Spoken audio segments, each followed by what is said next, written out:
I like being outdoors. And when I'm not playing golf, I like just being out there in the middle of nature, observing everything and all forms of life. My friend Craig Cairo is not only an observer, but a very well-educated man on nature's wildlife. Craig wondered out loud whether or not our kids would not be better off if teachers took them outdoors and introduced them to nature, teach them about the trees, the names of the trees, species of the birds, the relationship between us and nature, and an appreciation of our ecology. I wondered about that too. I did a podcast in our school system a few years ago, and nothing has happened to change my mind since then.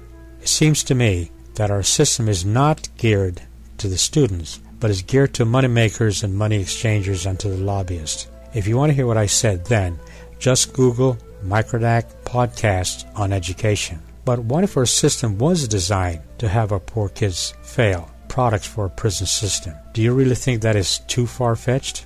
Really? Well, you cannot ignore the obvious.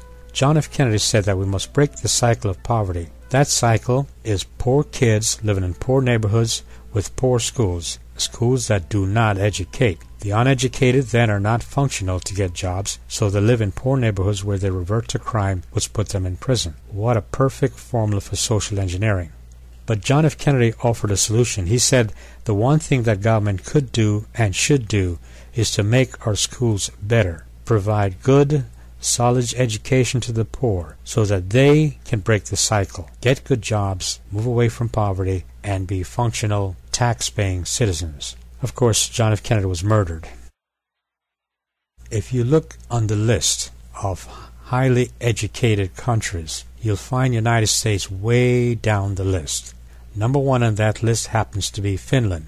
There are a lot of difference between their school system and ours. Our school system does not place emphasis on the students. It is, in fact, money-driven. The richer you are, the better you're able to afford an education for your child. Finland start their children in school at age 7. In Finland, there is very little or no homework. All the work is done in school. In Finland, they're very big on reading. Yes, reading. In Finland, all the schools are the same. There is no rich school or poor school. In Finland, they educate their children, not just prepare them for fast foods and prison. In Finland, just one language is used in school. In Finland, serious grading does not start until the 3rd year in high school. Prior to that, the emphasis is on personal growth, self-worth, ethics, reflections, and self-discovery. The students are taught self-respect and integrity. In high school, the students are then given a chance to pursue what is best for them as individuals. By the way, college is free. Oh yes. The dropout rate in Finland is 4%, as opposed to 25 to 50% in some of our systems here. In Finland, the students come first. The lobbyists have no influence whatsoever on their school system.